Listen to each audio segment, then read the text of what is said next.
I don't know if you have noticed this or not, but since long time ago, Indian middle class society and even a global mainstream society came together and decided that we all are going to be awkward about money. That we are going to teach our children and coming generations to be awkward about money. If you have a conversation that you need to have about money, shh. If somebody asks you for money, give it, because that's how much you need to be generous at your heart.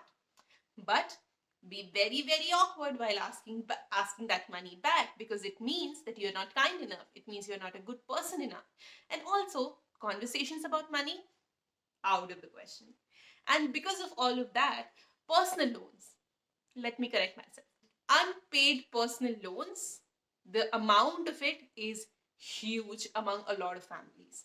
See, it's definitely easier to ask a family member or a friend for money, instead of going to like a bank or a financial institution to do that. And here I'm talking about really large sums of money.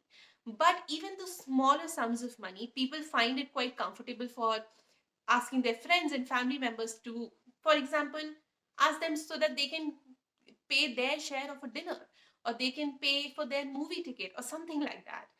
And people often say that it's only this much money or it's only that much money, and they get away with it. And we also feel like अभी क्या 100 रुपए के लिए जाके झगड़ा करूं, अभी क्या 100 रुपए के लिए I'll go have an uncomfortable conversation. However, this approach is wrong. We need to change that approach, and we need to stop feeling guilty about around this, as well as we need to get our money back. It's your own hard-earned money, and we need to make sure that we know how to approach it and also ask for it without making the conversation and the entire equation awkward. So now when we have gotten all of that away, let's figure out how to approach the situation when someone owes you money, and second, how to get that money back. Let's do it.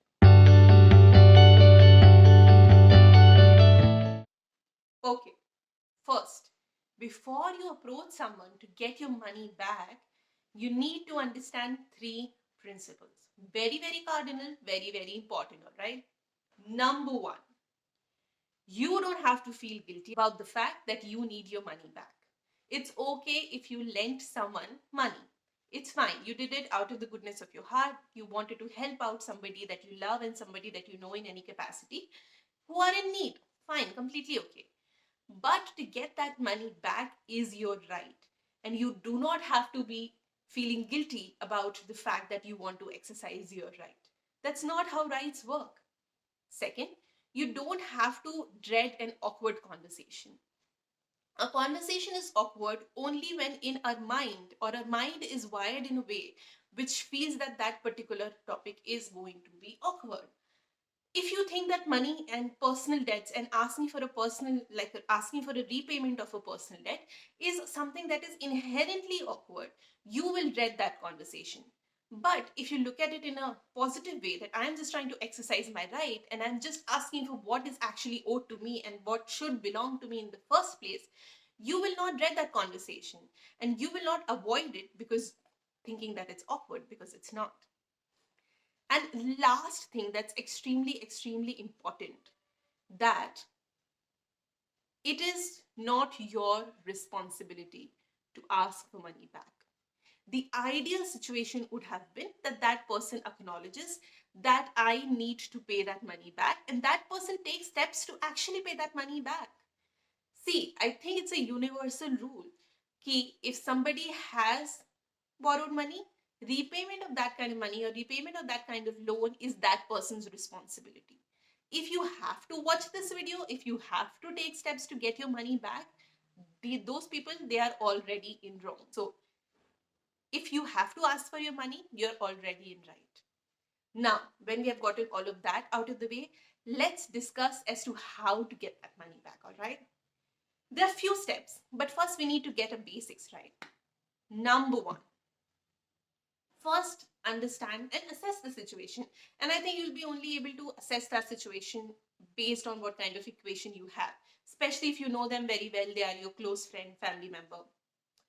Understand that the money that you gave away, is that charity or is that debt? There's a huge difference. If you are helping out someone in distress and you don't expect to see that money back, that is charity. That's just helping someone out. Debt, you expect the repayment of that amount. So first of all, assess, and don't do that assessment after giving that money. If someone asks you, assess, and in fact, in all probability, talk to them as to if they would be able to in near future pay that money back.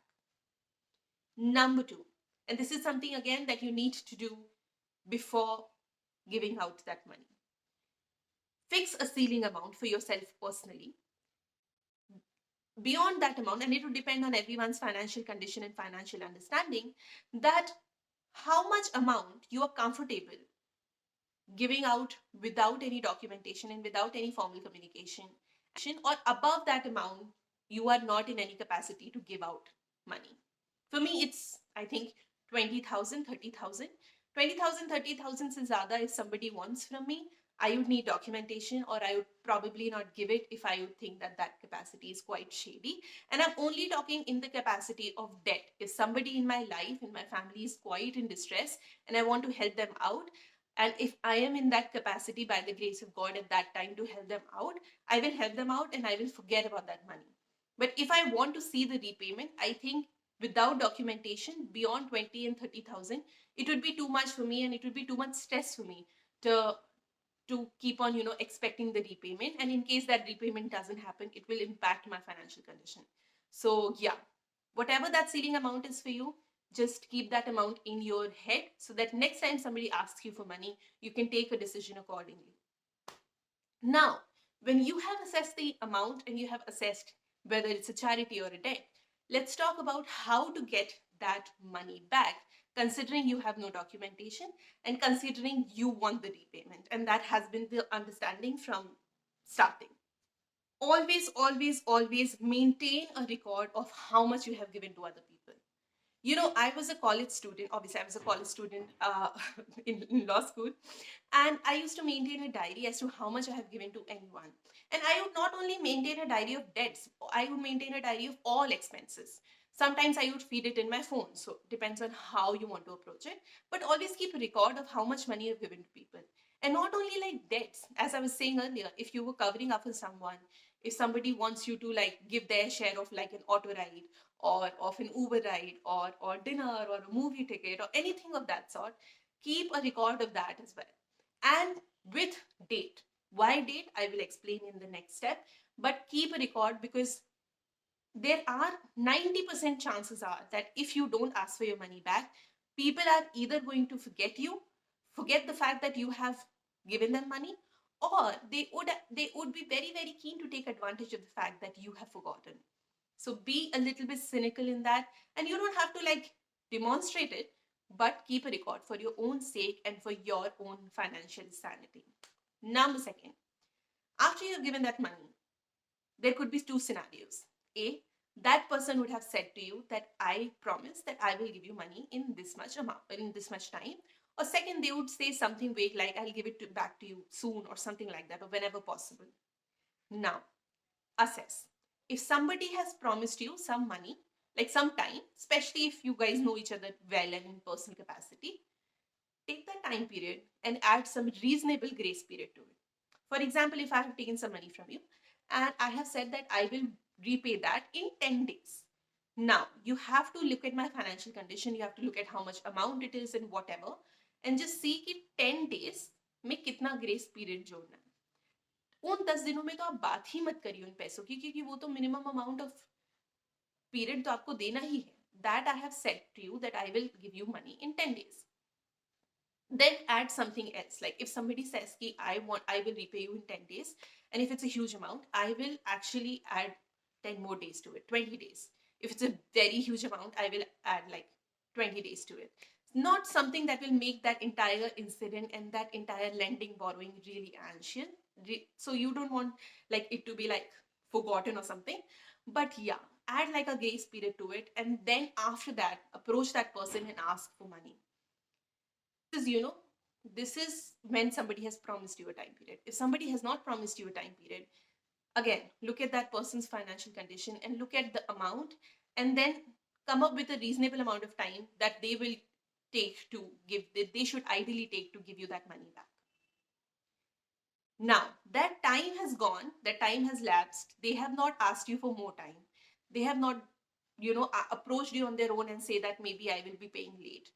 Or, and they have completely not talked about it and they have not approached you. Now it's your time to approach them to get that money back. This is the critical step. Number 3. Without feeling awkward, without cringing, without feeling guilty, call them, text them, meet them, however you want to do that. Ask them for your money. Now it's almost like saying that if you're homeless, get a home. I mean, come on, that was the entire point of this video, right? Listen, ask them for the money as a matter of fact way. For example, like if I go to a hotel and I want to eat food, I will ask for a menu. It's not optional. They can't not let me know what they sell. They will have to give me the menu. And I ask for a menu as a matter of fact way, as if that is something that is they need to give me. It's a right. Similarly, you need to go and ask for your money from them because that's what they owe you in a very matter of fact way.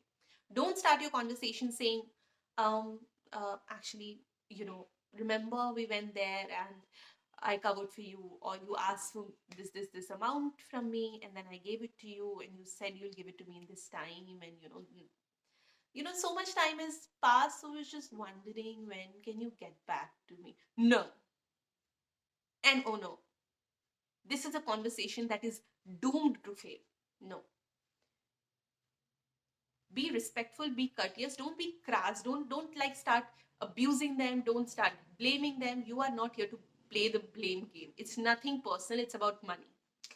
Money only gets personal when you make it personal. So just go to them and say, hi, listen, whatever is the salutation you use to them. Say that, remember that day we went for a dinner and I covered for you and I would like my money back. As simple as that. No cover up, no nothing. And it's not shamelessness, it's actually the right attitude. What are they going to say? Oh, you are so rude, you are asking for your money back. My money, I have full right to ask it back, all right? Now, it depends as to what they will say. Point number 4 depends on how they react. They can react in a lot of ways. A, they can give you your money back because maybe sometimes, give them benefit of doubt. Sometimes you forget also. Not everyone is keeping a diary. So what if they have actually genuinely forgotten? Oh, they'll be like, oh my God, of course. And they'll just get the money and give it to you. Or they'll say, oh, of course, I forgot. I'll give it to you tomorrow or something like that. Then follow up. Okay. Be very, very, very, very upfront in follow-ups also. If they say, I'll give it to you, I don't have it right now, I'll give it to you back in 2 or 3 days. Very, very, very positively go and follow up.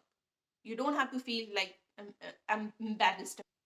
Third, they will give you a reason as to why they cannot pay that money back to you, and that's why they need maybe more time to pay it back, or they maybe not be able to pay you back at all. Now, if you want to accept that reason, or you don't want to keep on pursuing that matter, or you want to pursue that matter, depends on how you see or how you view their financial condition. I'll tell you a story, all right? I had a friend who would tell me that she didn't have money to pay back like 500, 600 rupees that she had gotten from me. And every day on her Instagram stories, I would see that she is partying. And obviously, when you're partying out, you are chipping in, you are spending some kind of money. And I'm sure she was partying that much amount every single day. And she could have just given it to me. But I kept on following up because it was my money and it was important for me. So you shamelessly follow, very upfrontly you follow up, that's completely fine.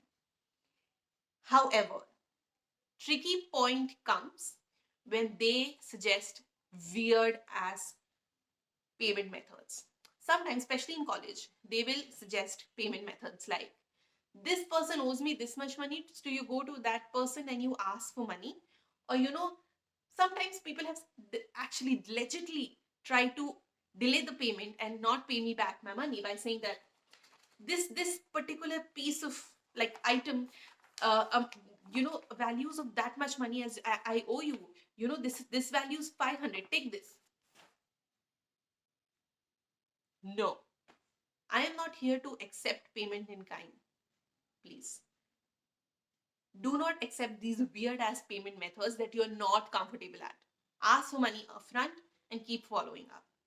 So that is the entire thing.